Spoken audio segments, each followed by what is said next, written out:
안녕하세요. 식당을 운영하고 있는 60대 여자입니다. 자식은 언제까지 부모에게 물가에 내놓은 아이일까요?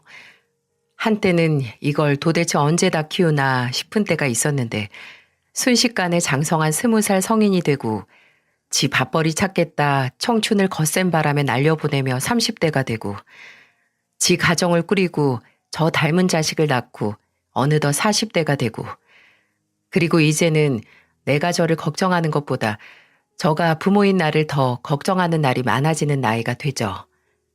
하지만 저 키우느라 다 늙은 부모에게 또 부모가 되어주는 자식들도 고난이 찾아오면 당장 찾는 게 부모의 품입니다. 찾아갈 어머니가 있는 한 결코 완전한 어른이 되지 못한다는 말처럼 부모 노릇은 목숨이 다하는 날까지 끝나지 않는 건가 봅니다. 저는 25, 지금으로 치면 학교를 다니거나 친구들과 한창 오늘은 어디를 갈까 제잘제잘 떠드는 그 나이에 부모 노릇을 하게 됐어요. 평생 내 편이 되어줬던 남편과 일찍 결혼을 해서 그해 아들을 낳았거든요. 따지면 넘치는 것보다 부족한 게 더 많은 살림이었지만 그래도 참 행복했습니다.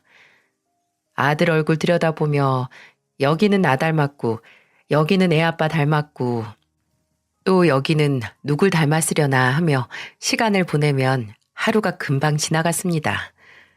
남편이 퇴근하면 오늘은 정민이가 천장에 붙은 먼지를 보고 웃더라. 부엌에 잠깐 가스 불 끄고 나왔더니 혼자 옆으로 돌아 누우려고 애쓰더라. 정민이가 옹알이를 하는데 아무리 봐도 나한테 무슨 얘기를 하는 것 같다라고 하루 종일 아들을 관찰했던 걸 저녁 식사 자리부터 잠들기 전까지 남편에게 말하다가 날밤을 지새기도 했죠. 남편도 당장 내일 출근하는 사람이 또 뭐 했어? 우리 정민이 오늘 또 뭐 했어? 라고 피곤한 것도 있고 눈을 반짝거렸고요. 그런데 그 행복이 무너져 내렸습니다. 아들이 태어나고 단 석 달 만에 남편이 도로에서 삼중 충돌사고에 휘말려 이 세상 사람이 아니게 됐어요. 눈앞이 깜깜했죠. 제가 남편의 죽음을 머리로 이해하기도 전에 저는 태어난 지 1년도 안 된 갓난애를 안고 남편의 영정사진 앞에 서야 했습니다. 그 사람도 예상하지도 못한 사고로 인해 이 세상 사람이 아니게 된 건데 영정사진 앞에서 참 많이도 원망했습니다. 이렇게 나만 두고 가면 이렇게 정민이랑 나 둘만 두고 가면 어떻게 사냐고요. 차라리 우리도 데려가라고 이렇게 두고 가지 말고 제발 데려가라고 울다가 문득 울고 있는 저를 빤히 쳐다보는 어린 아들을 보고 정신이 돌아오더라고요. 지금 가면 아직 세상에 뭐가 있나 구경도 다 못한 우리 아들 불쌍해서 어쩌냐고요.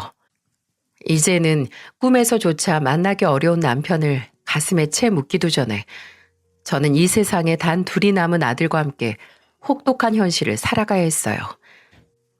당장 먹고 사는 게 우선이었던 저는 처음에는 정말 안 해본 일이 없을 정도였어요. 건물 청소에 신문 배달에 식당 뒤에서 불판도 닦아보고 전단지 배포 일도 했었어요. 그렇게 일해도 솔직히 버는 돈이 많지 않았지만 아들의 분유값과 기저귀 값은 걱정 없어서 다행이라는 생각에 감사한 마음으로 일했죠. 마땅한 재주도 기대할 구석도 없는 제가 이렇게 해서라도 돈을 벌 수 있었으니까요. 그리고 그러다가 귀인을 만나게 됐는데요. 저에겐 동화 속 요정 할머니처럼 저를 현실에서 구제해준 고마운 분이 계셨습니다. 바로 강씨 이모님이었어요. 진짜 제 친이모님은 아니었고 여기저기서 일하다가 만나게 된 인연인데 이모님은 홀로 아이를 돌보는 저를 딱하게 생각해서 노점상을 차리게 도와주셨어요. 리어카 하나마나 노점상에서 저는 처음에는 양말이나 내복을 떼어다 팔다가 나중에는 거기서 아침에는 김밥과 주먹밥 같은 아침 식사를 팔고 저녁에는 어묵이나 우동을 팔기 시작했습니다. 여름에는 덥고 겨울에는 추운 만큼 힘든 일이었지만 그래도 청소나 배달, 식당, 잡일을 하던 때보다 확실히 돈은 더 벌었어요. 아마 강씨 이모님이 안 계셨다면 저와 아들은 난방도 하나 안 되는 쪽방촌에서 벗어나지도 못하고, 아니, 아마 제대로 살아갈 수 없었을 겁니다. 그 노점상을 시작하고 7년 만에 저는 작은 식당을 열 수 있었는데, 테이블이 5개뿐인 작은 백반집이었지만 그 식당이 그리 자랑스러울 수 없더라고요. 하루 벌어 하루 먹던 생활에서 하루 벌어 2, 3일 사는 정도로 그전보다 많이 다르지 않긴 했지만 말입니다. 식당을 열긴 했지만 도무지 녹록해지지 않은 인생에서 저를 버티게 한 건 단연코 제 아들이었습니다. 저녁 늦게까지 손이 부르트도록 반찬 만들어 채워놓고 마감을 한 뒤에 집에 들어오면 아들은 내복바람으로 집 밖까지 저를 마중 나와 있었어요. 몸에는 담요 하나 딸랑 걸치고 인형을 꼭 안은 채 문 밖에 쪼그려 앉아서 그 어두운 곳에서 저를 기다렸어요.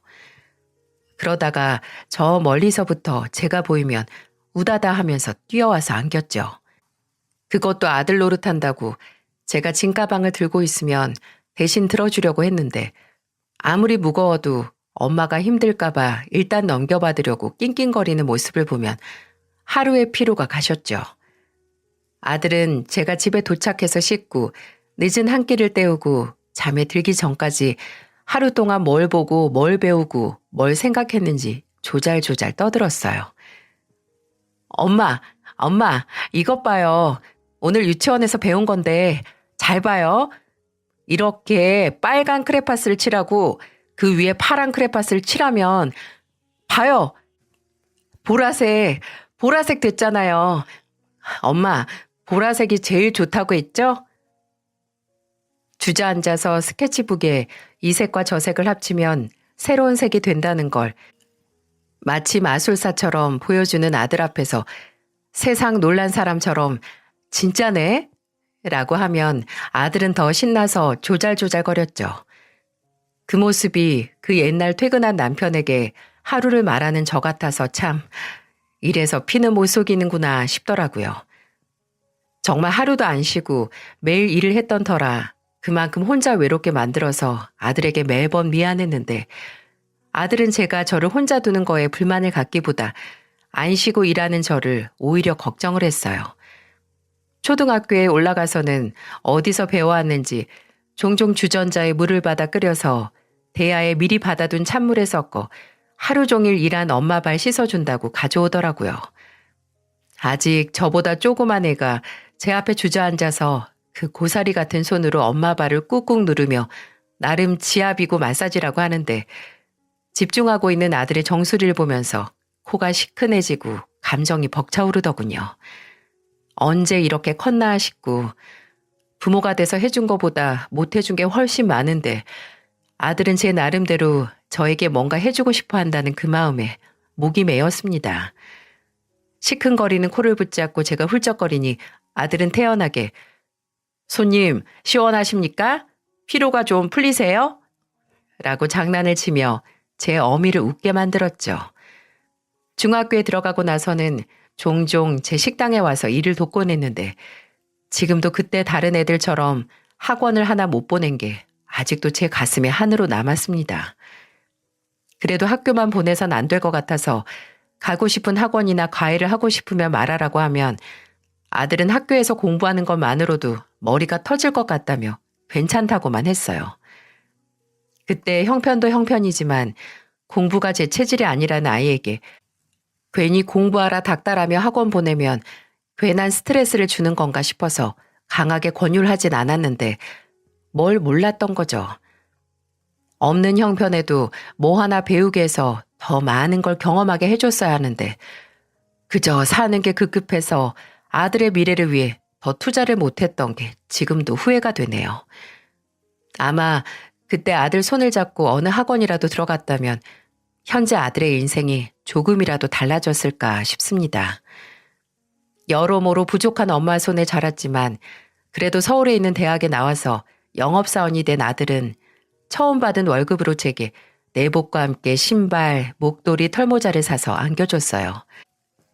이제 첫 월급을 타놓고 무슨 돈이 있어서 이러는지 아들은 형편이 좋지 않았던 날들에 대한 기억 때문인지 학생 때부터 제게 용돈을 달라 손 벌린 일이 거의 없었고 회사원이 되고 나서도 단 한 번도 금전적인 부탁을 한 적이 없었어요. 예전이었다면 넉넉지 않은 형편에 차마 손 벌리지 못하는 아들의 마음이 이해가 가긴 했지만 제가 작은 백반집에서부터 시작해서 30년 동안 알뜰히 모은 돈으로 경기도에 2층짜리 돼지갈비집을 오픈해서 형편이 넉넉해졌을 때도 아들은 제게 돈 달라는 소리 한 번을 안 했죠. 물론 다 큰 자식이 부모에게 금전적으로 기대는 게 당연한 건 아니지만 그래도 이제야 숨통 트여서 돈 때문에 아쉬운 일이 없게 됐는데 조금이라도 주머니 사정이 넉넉해진 제게 기대길 내심 바랐거든요. 괜히 어려서부터 없이 자라 돈 쓰는 법도 모르고 그저 돈 무서운 줄만 아는 사람으로 키우는 거 아닌가 싶어서 씁쓸하기도 했고요. 아들은 어떤 상황에서도 유쾌하고 웃음을 잃지 않고 엄마인 제게도 늘 웃음을 주는 그런 존재였는데 아들이 32이 되던 해 그 웃음이 빛을 잃는 사건이 터지고 말았습니다. 아들이 평소에 믿고 따르던 군대 선임이 여행을 갔다가 사고로 목숨을 잃고 만 겁니다. 아들이 군대에 갔을 때 휴가 일정을 맞춰서 제게 데려와 인사를 시킬 정도로 친했는데 그런 존재를 한순간에 잃은 아들의 심정은 이루 말할 수 없이 공허했겠죠. 말로는 괜찮다. 그냥 강우 형님이 거기서도 몸도 마음도 편했으면 좋겠다고 하곤 했지만 그날 이후로 술도 못하는 녀석이 술을 마시고 오는 날이 늘었고 죽은 선임의 부모님을 찾아가 울고 오는 날이 있기도 했네요. 몇 달 후 아들도 더 이상 이 세상에 없는 사람을 무한히 그리워하면서 살 수 없다고 생각한 건지 그 슬픔을 잊기 위해 취미생활을 시작했어요. 여기저기 찔러보고 경험하면서 슬픔을 잊다가 정착한 곳이 바로 독서 모임이었죠. 아들에게 듣기로는 인터넷 내에서 가까운 지역에 사는 사람들이 2주에 한 번씩 정해진 책을 읽고 만나서 책에 대해 여러 가지 의견을 주고받는 모임이라고 하더라고요. 어려서부터 활자는 무슨 자장가 취급을 하던 아들이 책이라니 의아했죠. 역시나 처음 며칠은 집에서 책을 끼고 살았는데 몇 장 읽고 눕고 몇 장 읽고 TV를 켜는 걸 보면서 이것도 다 그냥 스쳐 지나가겠구나 했는데 꽤 꾸준히 나가더라고요. 제가 이번 취미는 상당히 오래 간다고 하니까 아들은 책 읽는 재미를 알려준 사람이 있다라는 말을 하면서 넉 달이 넘도록 그 모임에 나가더군요. 뭐든 아들이 슬픔을 잊을 수만 있다면 좋다고 생각했는데 이게 모든 비극의 시작인 줄만 그때 알았더라면 저는 아들 손에 들린 책을 모조리 찢어서라도 말렸을 겁니다. 아들이 그 모임을 나가고 반년 정도가 흘렀을 때 묘한 느낌이 오더라고요. 아들의 귀가 시간이 점점 늦어졌고 집에 있는 시간이 더 많았던 녀석이 주말이 되면 나가느라 바쁘고 1박 2일 여행도 가더라고요. 아, 이 녀석이 만나는 여자가 생겼구나 싶었죠. 옷도 1년에 5벌 사면 많을 정도로 외모 꾸미는 데는 젬병이면서 휴대폰으로 옷 여러 벌을 제게 보여주면서 이 중 뭐가 제게 잘 어울릴 것 같냐고 묻기에 제가 넌지시 물었습니다. 너 요새 만나는 사람 생겼니? 어? 그게 하여튼 우리 엄마는 못 속인다니까. 그렇게 티나요? 사실 나 나가는 독서 모임에서 좀 가까워진 사람이 하나 있어요. 내심 제가 물어주길 바랐던 걸까요? 그때부터 아들은 모임에서 호감을 느껴서 만나게 된 여자에 대한 이야기를 줄줄줄 다 해주더라고요. 진짜 신기한 게 이런 게 소울메이트인가 싶을 정도로 잘 맞는 사람은 강우 형님 이후로 예원이가 처음이에요. 내가 좋아하는 영화, 드라마, 노래, 심지어 음식도 취향이 똑같고 내가 응원하는 축구팀을 예원이도 대학교 때부터 팬이었다고 하더라고요. 진짜 신기하죠? 한껏 들떠 보이는 아들의 모습은 첫사랑에 빠진 사춘기 소년의 모습 그대로였고 저도 아들이 소울메이트라고 부르는 아가씨를 꼭 만나보고 싶다고 말했어요. 아들은 조금 더 진지한 관계가 되면 데리고 오겠다고 했고 그로부터 10달 후에 그 소울메이트인 아가씨와 결혼을 하고 싶다며 제게 소개를 시켰습니다. 처음에 아들에게 듣기로는 의류회사의 디자이너로 일하고 있다고 들어서 혹시 직업이 직업이만큼 굉장히 특이한 옷을 입고 오지 않을까 했는데 제 예상과는 다르게 검은 정장 바지에 하얗고 깔끔한 셔츠를 입고 며느리는 참 깨끗하고 맑은 이미지였습니다. 안녕하세요. 주예원이라고 합니다. 정민 씨한테 어머님 얘기 정말 많이 들었어요. 꼭 한번 뵙고 싶었는데 이렇게 늦게 인사드려서 죄송해요. 앞으로 잘 부탁드립니다.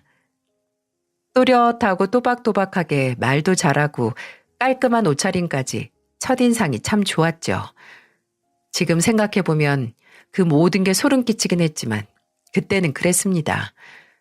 요즘 젊은이 같지 않게 어딘가 수수해 보여서 더 특별해 보였달까요? 그리고 무엇보다 말을 참 잘하고 또 잘 들어주더군요. 상대방이 무슨 이야기를 하면 눈을 지긋하게 맞추면서 간간히 고개를 끄덕거리고 추임새도 잘 넣기도 했고요. 지금 보면 상대방이 듣고 싶어하는 이야기를 추측해서 아주 잘했던 것 같네요. 정민 씨 만나면서 항상 어머니와 유대감 형성이 정말 잘 된 것 같다고 느꼈거든요. 근데 이렇게 어머님을 실제로 뵈니까 제 예상이 맞았네요. 어머, 그래요? 정민이 어떤 점에서 그렇게 느꼈으려나? 여자 마음을 정말 잘 알고 배려심도 깊고 무엇보다 참 세심하거든요, 이 사람. 정말? 아유, 내 눈에는 그저 철없는 애같이 보였는데 그래도 밖에 나가서 잘한다니 다행이네요. 예원 양에게도 잘하는 것 같으니 다행이고. 근데 예원 양도 참 관찰력이 좋네. 예원이가 요즘 사이버 대학에서 심리학 강의 듣거든요. 뭐 엄청 전문적인 건 아니고요. 늘 배우고 싶었는데 기회가 돼서 듣고 있어요. 열심히 배워서 어머님께서 심적으로나 정신적으로 도움이 필요하시면 언제든 제가 도와드릴게요. 뭐 그게 아니더라도 평소에 재미삼아 할 수 있는 심리 검사도 있으니까 나중에 꼭 한번 해봐 드릴게요. 아유, 그거 재밌겠네. 나야 언제든지 좋지. 왜 우리 아들이 빠졌는지 알 것 같기도 하고 며느리 옆에서 아주 입꼬리가 귀에 걸리다 못해 뒤통수에서 만날 것처럼 내내 웃는 아들을 보니 임자를 제대로 만났구나 싶더라고요. 아들이 며느리를 정말 좋아하는 게 제 눈에도 빤히 보여서 안심이 됐고요. 근데 그게 단순히 좋아하는 마음이 아니라 홀린 거였어요. 홀린 거. 며느리와의 첫 만남 후 제게서 가능한 상견례 날짜를 알아간 며느리는 본인 부모님과 상의 후에 날을 잡았고 그렇게 만난 사부인과 사돈어른은 정말 놀랍도록 젊어 보이더군요. 단순히 동안이라고 하기엔 당시 60대 초반이던 저보다도 거의 15년은 젊어 보였어요. 며느리가 30 초반이었는데 20대 초반의 며느리를 낳았다고 해도 말이 안 될 정도로 젊어 보이는 외모였습니다. 놀라움을 감추지 못하고 사부인과 사돈어른께 무례를 무릅쓰고 나이를 물었는데 그때 며느리가 나서서 말하더라고요. 아, 저희 부모님이 아무래도 나이에 비해 심각하게 동안이시긴 하죠. 워낙 젊은 시절에 절 낳으시긴 했는데 동안이기까지 해서 그런 질문 많이 받아보셨을 거예요. 맞죠, 엄마, 아빠? 동안은 유전이라고 하잖아요. 저도 어디 나가서 제 나이로 안 보는 걸로 봐서는 정말 맞는 얘기인가 봐요. 그죠, 어머님? 이 말을 믿었습니다. 이때는 며느리가 말한 나이보다 10살은 좋게 어려 보이는 사부인과 사돈어른의 나이를 믿었어요. 다음 해 봄에 아들은 며느리와 결혼을 했고 저는 하나뿐인 아들의 결혼을 위해 몇 년 전 광진구에 매매를 해서 전세로 내놨던 집을 아들 부부가 살게 내어줬습니다. 그 당시 양도세 문제로 명의를 돌려주지 못했지만 어차피 앞으로 얼굴 보고 살 날이 수십 년인데 나중에 둘이 아이 낳고 시간이 흐른 후 천천히 바꿔줘도 상관이 없다고 생각을 했어요. 정말 단순하고 당연하게 생각해서 결정한 일이었는데 이 결정이 제게 있어서 수많은 잘 내린 결정들 중에 단연코 신의 한 수와 같던 결정이었던 걸 이때는 전혀 몰랐었네요. 아들은 결혼을 하고 나서도 저를 자주 찾아왔는데 며느리도 늘 함께였어요. 행여 며느리가 며느리 노릇한다고 아들을 따라 제 집에 오는 건 아닌가 해서 아들에게는 오고 싶으면 괜히 며느리 데려오지 말고 쉬거나 자기 일 하게 하라고 했고, 며느리에게도 괜히 눈치 볼 거 없이 아들을 쫓아올 필요 없다고 했거든요. 근데 며느리는 오히려 본인이 오고 싶어서 오는 거라고 걱정 말라고 웃으면서 말하더라고요. 며느리는 올 때마다 늘 손에 뭐든 한 가지씩 들고 왔는데, 어느 날은 그 전에 말했던 심리검사지를 들고 오기도 했고, 하루는 본인의 지인이 출판을 했다며 책을 꾸러미로 싸와서 어머님 지인분들께 나눠드려도 된다고 하더군요. 늘 검사지든 책이든 저와 할 거리를 가져오는 며느리가 시어머니인 저와 함께 뭐든 하기 위해 노력하는 것 같아서 그렇게 예뻐 보였는데, 지금은 도리어 그 기억에 소름이 끼칩니다. 모든 게 어긋났다, 뭔가 잘못되고 있다라는 걸 눈치챈 건 며느리가 결혼하고 석 달 만에 임신을 하고 난 후였습니다. 생각보다 이른 임신 소식에 어안이 벙벙하면서도 너무 기뻤는데, 아들은 제게 며느리의 초음파 사진을 보여주며 말했어요. 엄마, 저 지금 실감이 안 나요. 제가 진짜 아빠가 된다는데 이거 꿈 아니죠? 진짜 너무 좋다. 엄마 가슴 아플까봐 말 안 했었는데 제 기억에는 아버지에 대한 기억이 단 하나도 없어서 늘 제가 좋은 아빠가 될 수 있을까 싶었거든요. 보고 자라온 아버지가 없어서 나중에 자식을 낳으면 어떻게 해야 하나 걱정했고요. 근데 아버지에 대한 기억이 없는 게 무슨 문제예요. 저한테는 아버지 몫까지 절 사랑해준 이렇게 대단한 우리 엄마가 계시는데, 그래서 그런지 막상 제가 아빠가 된다고 하니까 괜히 잘할 수 있을 것 같고, 이렇게 아직 초음파 사진으로밖에 못 만났지만 내 딸, 어쩌면 아들일 수도 있는 아이한테 최고의 아빠가 돼줄 수 있을 것 같아요. 감정이 벅차올라 끝내 눈물을 흘린 아들을 저는 꼭 안아주었습니다. 그치, 누구 아들인데 그런 걱정을 했어 라고 하며 등을 토닥토닥 두들겨줬죠. 아들과 며느리는 그렇게 부모가 되어가는 준비를 했고, 그 과정에서 안 하던 부탁까지 아들이 하게 됐어요. 며느리 임신 소식을 듣고 2달 정도 지났을 때 아들이 제게 300만 원을 빌려줄 수 있냐고 묻는 게 아니겠어요? 아마 그게 아들이 먼저 제게 금전적으로 처음 손을 벌렸던 걸 겁니다. 아들은 며느리가 임신 때문에 회사에서 조기 퇴사를 당했고, 앞으로 아이가 생기면 이래저래 돈 나갈 일이 많을 것 같다고 고개를 푹 숙이고 말하더라고요. 이제 아이 용품도 사야 하고 아이 방도 기본적인 건 둬야 하고 돈 나갈 때가 생각보다 많네요. 엄마한테 이런 부탁하는 게 너무 죄송하고, 이제 아빠 된다는 놈이 엄마 돈으로 자식 물건 살 생각한다고 한심하게 생각하실 수 있는데, 죄송해요 엄마. 딱 한 번 부탁드릴게요. 저는 오히려 잘 말했다고, 이제 곧 태어날 손주한테 들어갈 돈인데 뭐가 어렵겠냐고 흔쾌히 돈을 내어줬죠. 어쩌면 한 번도 안 그러던 아들이 제게 의지하는 모습을 보고 조금은 부모로서 안심도 되고 반대로 걱정도 되는 마음이 있었던 것 같네요. 근데 사람이 안 하던 짓을 갑자기 하면 정말 큰일이 난 거라고 하잖아요. 어쩌면 그게 비극의 전조 증상은 아니었나 싶습니다. 며느리가 임신을 하고 필연하게 아들 내외와 멀어질 거라고 예상은 했습니다. 당연히 며느리는 몸이 점점 무거워지니 밖으로 나오는 시간이 점점 줄어들었을 테니까요.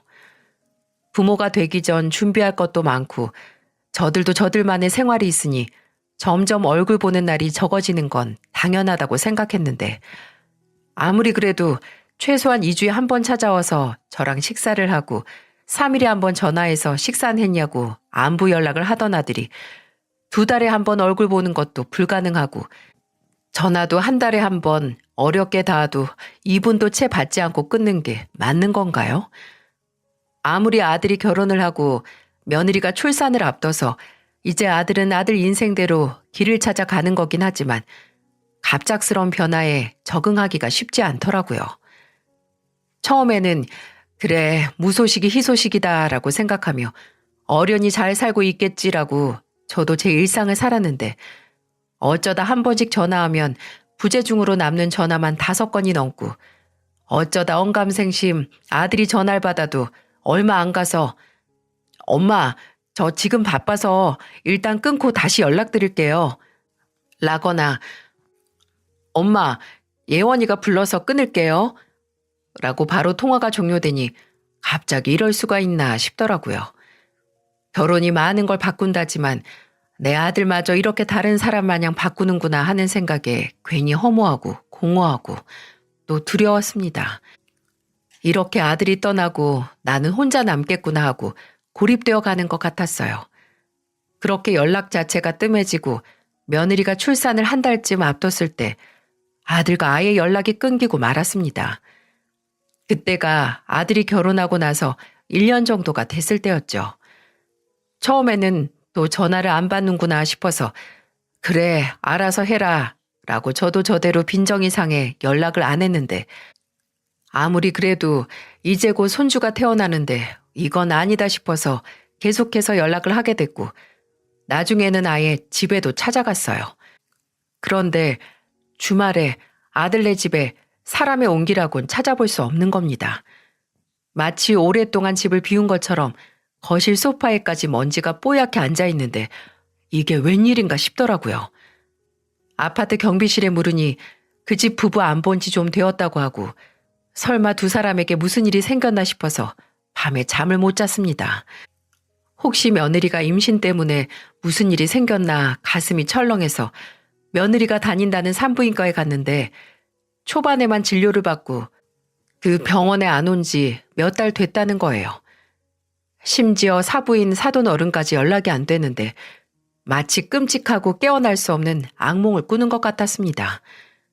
더 충격적인 건 아들과 연락이 끊기고 20일 정도 지나 답답해서 찾아간 아들의 회사에서 아들이 몇 달 전 무단 퇴사를 했다는 말을 들었다는 거예요. 미치겠더라고요. 하늘로 솟았나 땅으로 꺼졌나. 어찌 이리 아들과 며느리를 본 사람이 세상 천지에 없을 수 있나요? 뜬 눈으로 잠을 지새우고 식당에도 못 나가고 있는데 드디어 연락이 완전히 끊기고 50일 정도 흘렀을 때 아들의 번호로 문자가 왔습니다.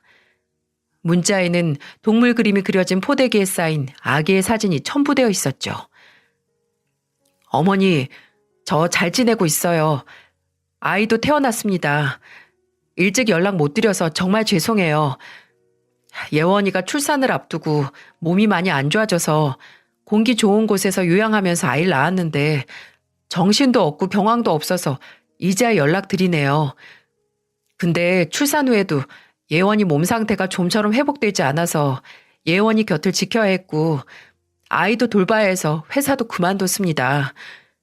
그래서 말인데 결혼하고 나서 시간 지나면 저희 공동 명의로 돌려주겠다고 한 약속 지켜주셨으면 좋겠어요. 저도 이제 한 가정의 가장인데 언제까지 어머니 명의로 된 곳에서 살아야겠어요. 명의 돌려주시면 다시 돌아갈 테니까 준비되시면 연락 다시 주세요. 이 문자를 읽고 또 읽을수록 참 이상하다는 생각이 커지더라고요. 아무리 봐도 제 아들이 보낸 게 아닌 것 같았습니다.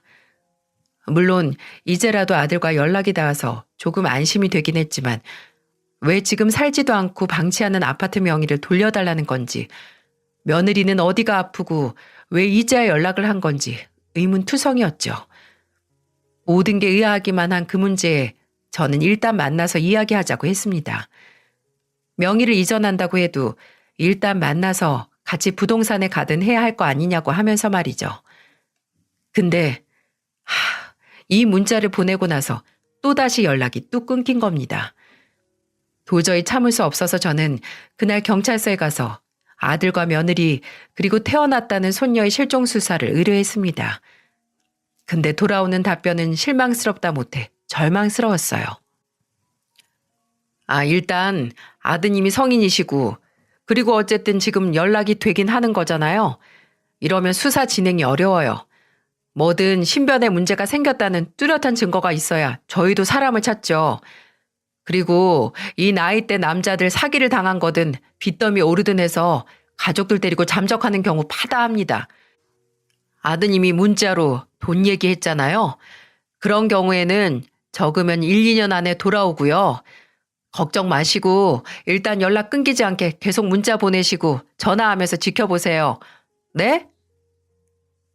이제는 전문적인 도움도 받지 못하고 이렇게 손 놓고 아들을 기다려야만 하는 상황이 됐습니다.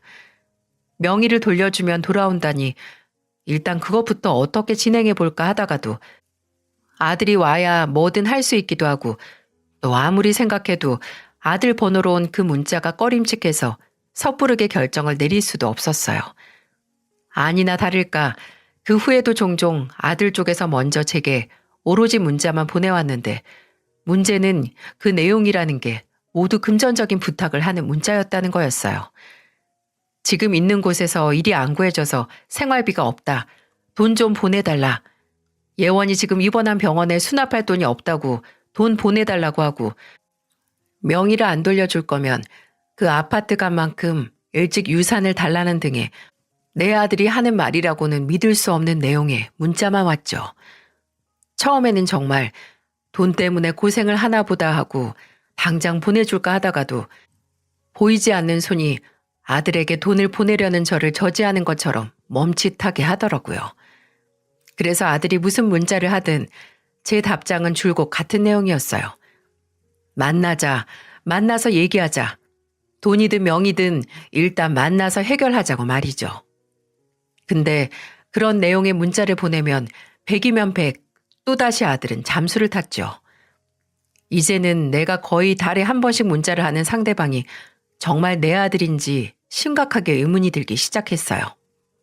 그렇게 또 1년, 2년, 어느덧 아들이 사라지고 3년이라는 세월이 흘렀고 저는 그 세월 동안 걔도 시간이 지나면 지 집을 찾아 돌아온다는데 행여 아들이 다시 돌아왔을까 해서 아들에게 신혼집으로 내어줬던 아파트에서 생활도 해봤어요.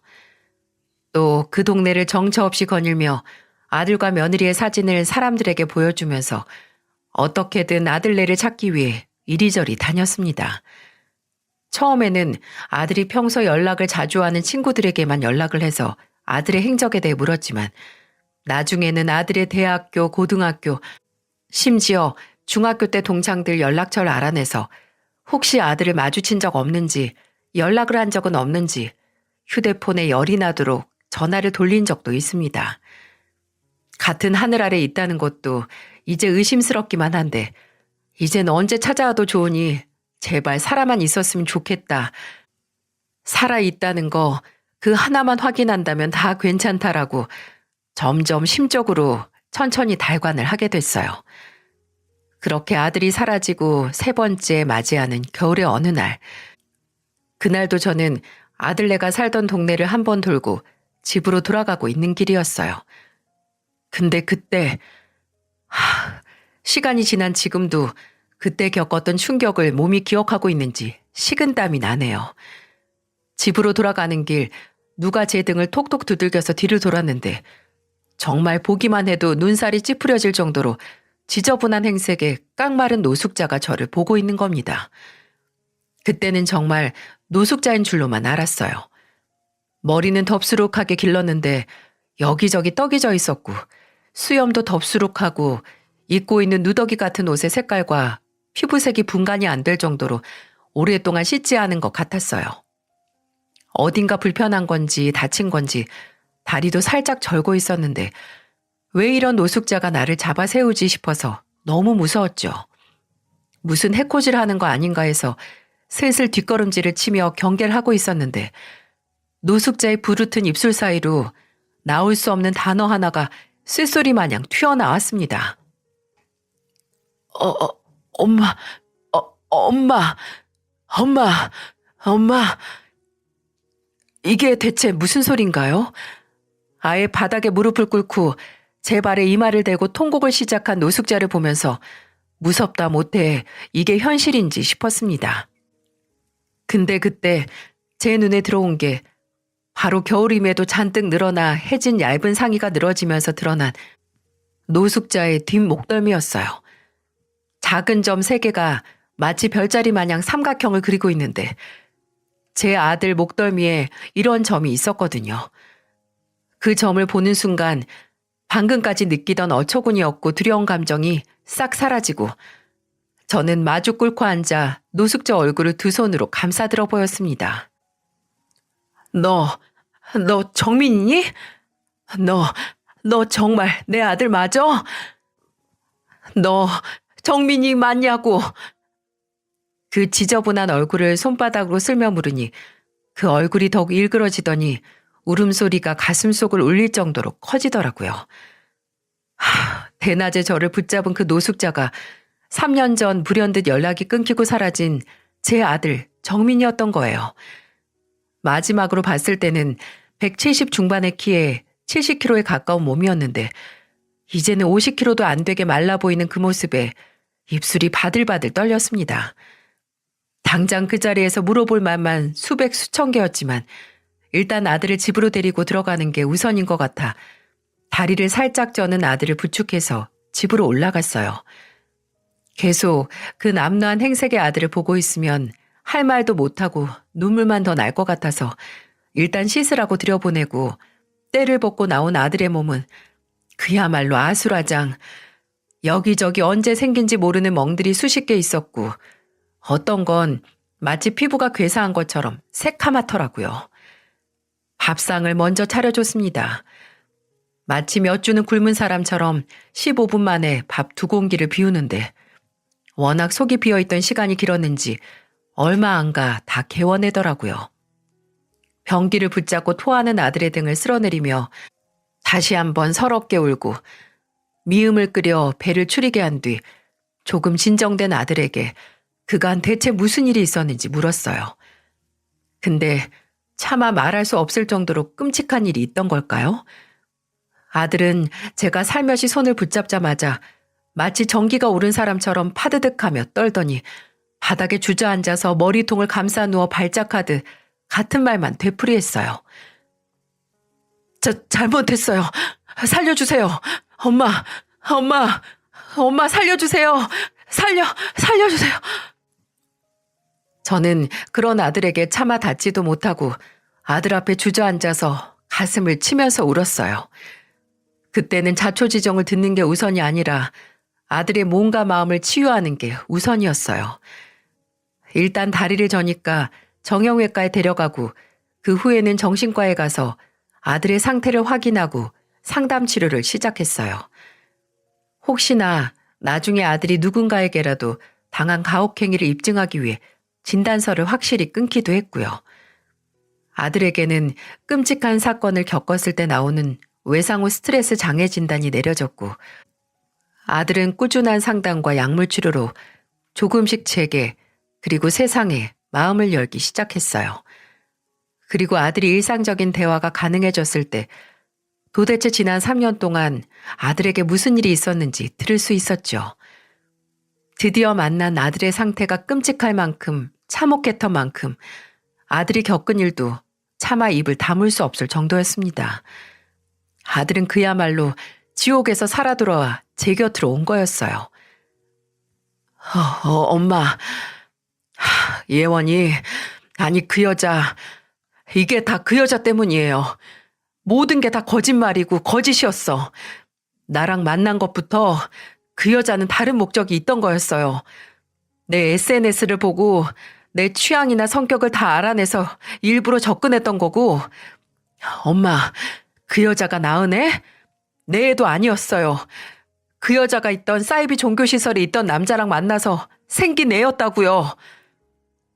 처음에는 아들이 횡설수설해서 다 알아듣지 못했지만 격해지던 감정이 점점 차분해지면서 드러난 사실은 도무지 맨정신으로는 이해할 수 없을 정도였어요. 며느리라고 생각했던 그 여자는 사실 사이비 종교시설 단체 일원이었고 그 단체 종교활동에 필요한 활동비를 위해 아들을 만나 결혼을 했던 겁니다. 결혼하고 나서 초반에는 친정이 어렵다는 말로 아들에게 돈을 가져갔는데 그게 액수가 점점 쌓여서 아들도 어느 순간 대출까지 받아서 그 여자에게 줬다고 하더군요. 정말 뭐에 홀린 것처럼 돈을 퍼주고 있었다고. 그러다가 제게도 돈을 빌리러 갔는데 그 후에는 차마 저에게 더 돈을 달라고 할 수 없어서 일부러 제게 찾아오지 않았다는 거예요. 그 여자가 만삭이 됐을 때쯤 그 여자는 본격적인 포섭을 위해 아들을 본인이 다니는 종교단체에 데리고 갔는데 가보니까 그 전에 그 여자의 친구들이라고 다 같이 만났던 사람들이 거기 다 있었다는 겁니다. 들어보니까 심지어 제 식당에도 몇 번 데리고 온 사람들도 있었다고 하더군요.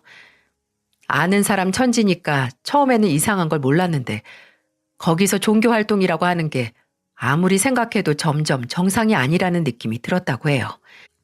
자세히 말하면 기사까지 난 특정 단체가 공개될까 조심스럽지만 아들이 여기서 나가야겠다 생각을 했을 때는 이미 그 단체에서 빠져나갈 수가 없었다고 해요. 아들은 그 단체에 자금을 벌어오고 굳은 일이랑 굳은 일은 다 하는 노예가 된 겁니다. 화장실 한번 갈라 하면 혹시 도망칠까봐 2명, 3명 사람 붙여서 같이 갔어요.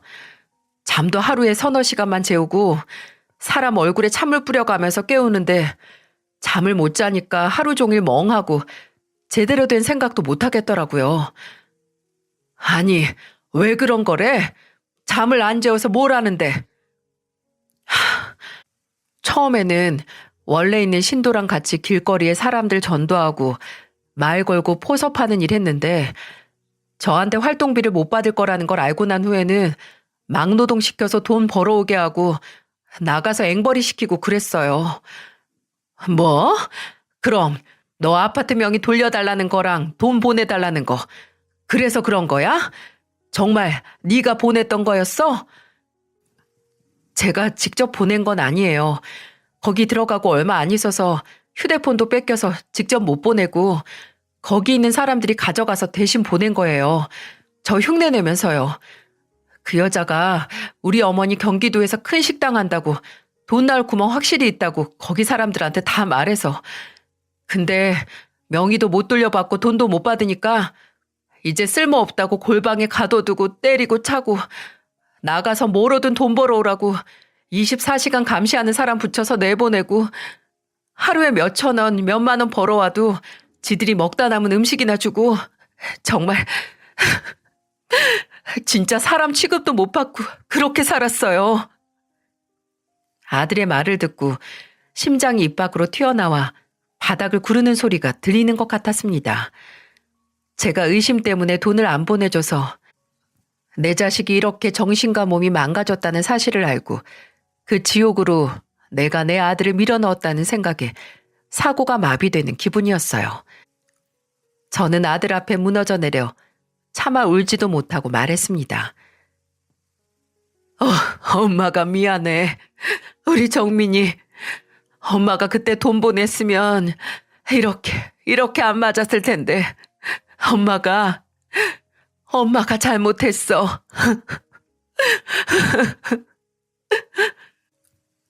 끄끄거리면서 바들바들 떠는 제게 아들은 얼싸안으면서 다급하게 설명을 해주더군요. 아니에요, 엄마. 왜 엄마가 미안해요. 나는 엄마가 아파트 명의도 안 바꾸고 돈도 안 보내길 바랬어요. 그거 보냈으면 나뿐만 아니라 엄마도 지금껏 피땀 흘려 번 돈 다 날렸던 거야. 나 때문에 엄마가 그 모든 걸 잃는 거 바라지 않아요. 나 이렇게 살아 돌아왔으면 됐잖아요. 그거면 됐어. 그거면. 그러니까 제발 엄마가 나한테 미안해하지 마요. 내가 이렇게 돌아올 수 있던 것도 어떻게든 우리 엄마 곁으로 돌아가자는 그 생각 하나로 버틴 거니까. 그리고 이어 아들은 3년 내내 24시간 철통 보안을 뚫고 탈출할 수 있었던 얘기를 해줬어요. 나 감시하던 놈이 3층에서는 어떻게 도망 못 갈 거라고 생각했는지 내가 화장실 갔을 때 담배 피우러 간다고 기다리라는 거예요. 근데 정말 그때가 아니면 영영 엄마 얼굴도 못 보고 거기서 죽을 것 같아서 화장실 환기구 맨손으로 뜯어내고 그 틈으로 떨어졌어요. 어쨌든 여기서 맞다가 말라서 죽든 떨어져서 죽든 매한가지 같아서 다행히 아래가 화단이 있는 흙밭이라서 발목만 부러졌지 심지어 그때는 발목 부러진 것도 모르고 떨어지자마자 미친 듯이 뛰었어요. 그놈들이 나 찾아서 따라올까봐 뛰고 또 뛰었을 때 이미 인도도 없는 고속도로 입구까지 왔더라고요. 행색도 그렇고 거기 있으면서 배운 게 국어리라서 사람들한테 교통비 할 수 있는 돈 받고 이렇게 엄마한테 온 거예요. 엄마한테 왔어. 정말 죽어서도 거기 묻힐 것 같았는데 이렇게 엄마한테 왔어. 아들은 마치 대 6살 어린 시절로 돌아간 것처럼 제 품에 안겨서 그렇게 오랫동안 울었습니다. 그 지옥이 내 아들을 어린아이로 퇴행시킨 거예요. 자식을 망가뜨린 족속들을 그대로 둘 수 없었고 또 다른 어떤 자식들이 내 자식처럼 피해자가 되는 걸 막기 위해 경찰에 바로 신고를 했죠. 다행히 아들이 그 사이비 종교단체가 있는 시설 위치를 기억하고 있었고 며칠에 걸쳐 경찰에 진술을 하고 사실 입증을 따졌어요. 그리고 드디어 경찰은 아들의 신고로 그 단체에 쳐들어가 압수수색을 했습니다. 놀라운 건 거기서 제 아들뿐만이 아니라 같은 가혹행위를 당한 피해자가 4명이나 더 있었다는 거예요. 그중 1명은 지체장애가 있는 사람이었고 그 사람들도 아들처럼 나가서 국어를 하고 명의를 빼앗겨 대출을 받아 그 단체에 단물을 쏙쏙 빼앗기고 있었던 거죠. 그 안에서 붙잡힌 사람들끼리 마주치면 작당을 해서 탈주를 할까 내부에서 마주치지도 않게 했기에 본인 말고도 다른 붙잡힌 사람이 있었다는 사실에 아들도 충격을 받았습니다. 아들을 붙잡고 폭행을 하고 금품을 갈취한 신도들과 그 지옥으로 아들을 끌어들였던 그 여자를 포함해서 그곳에 있던 소위 신도들 수십 명이 구속돼서 감금과 폭행, 공갈 등의 혐의로 입건돼 지금도 형을 살고 있습니다. 이건 인터넷 기사로도 한 번 떴을 정도로 세간에 큰 충격을 준 사건이었죠. 아들은 행여 또다시 잡혀 들어가지 않을까 하는 생각에 잠시나마 신고를 주저했던 자신이 부끄럽다고 용기를 내서 다른 사람들의 믿음을 이용하고 재물 삼아 이득을 취하는 파렴치한 인간들을 잡아 죗값을 치를 수 있어서 다행이라고 했어요. 그리고 가해자들을 고발한 것만으로도 너덜너덜해졌던 아들의 마음이 조금 더 치유가 된 것 같았습니다. 아들은 아직 완벽하게 예전과 같은 생활로는 돌아오지 못했어요. 물론 많이 나아지기도 하고 아들도 많이 노력하고 있지만 지금도 꾸준히 정신과 치료를 받고 있죠. 가끔씩 제 식당에 같이 나가서 서빙 같은 일을 도우면서 조금이라도 사람들과 소통하고 마주치는 연습을 하지만 사람이 많이 몰리는 시간이면 좀 힘들어 하더라고요. 급하게 먹으면 체하는 것처럼 억지로 꾸역꾸역 예전으로 돌아가려는 것보다 충분히 시간을 갖고 아들의 회복을 기다려야겠죠. 제가 여기에 사연을 보내겠다고 하니 아들은 듣는 사람들이 많은 만큼 자신도 꼭 하고 싶다는 얘기가 있다고 하는데요. 일종의 경험에서 우러나오는 충고이지요. 하나는 절대 SNS에 개인의 신상을 자세히 올리지 말라고 하더군요. 아들도 본인을 지옥으로 끌어들인 그 여자가 SNS에서 본 아들의 정보를 조사하고 분석해서 처음부터 접근을 한 거니 행여 여러분의 정보를 누가 이용할 건덕지 자체를 안 만들어야 한다고 하네요. 그리고 상대방의 상처나 아픈 기억을 이용해 다가오는 사람도 조심하라고 합니다. 사람이 의지할 곳이 필요할 때 그 약해진 마음을 심리적으로 이용하는 족속들이 존재하니까 내 근심이나 걱정을 건드리며 접근하는 사람은 경계하고 가급적 피해야 한다고요. 저도 이 사건으로 인해 세뇌라는 게 참 무섭고 안 당할 것 같은 사람도 작정하고 다가오는 놈들에게는 무력하게 당할 수도 있다는 걸 알았어요. 이런 파렴치하고 말도 안 되는 것 같은 일을 당했지만 저희 아들 사회생활도 잘하고 아닌 건 아니다라고 똑부러지게 말하는 사람이에요. 이렇게 지극히 상식적이고 평범한 사람도 당할 수 있는 일이니까 누구든 당할 수 있다고 생각하고 조심하며 살아야 하는 게 현실인가 봅니다. 부디 이 자리를 빌어 이런 끔찍한 불상사를 겪는 사람이 단 한 사람도 없길 바래요. 요즘 몇십 년도 전에 그만둔 육아를 다시 하는 기분이 들기도 하는데요. 아직은 집안이 더 편한 아들과 보내는 시간이 늘어서 그런 것 같네요. 그러니 저도 아직 치유가 필요한 상처가 많은 이들을 위해 다시 아이를 키우는 마음으로 모든 도움을 줄 생각입니다. 비참한 경우를 당했을 때 부모의 이름을 부르지 않는 사람은 없다라는 문장 개범에서 나온 말처럼 비참한 일을 당한 자식 곁을 지켜 다시 사회로 나갈 힘을 만들어주는 게 부모의 할 일이니까요. 부디 다시 한번 자식을 키우게 된 제게 용기와 응원을 보내주시길 바랍니다. 여러분 모두 언제나 안전하고 또 안전한 인생을 사셨으면 좋겠습니다. 항상 건강하고 행복하세요.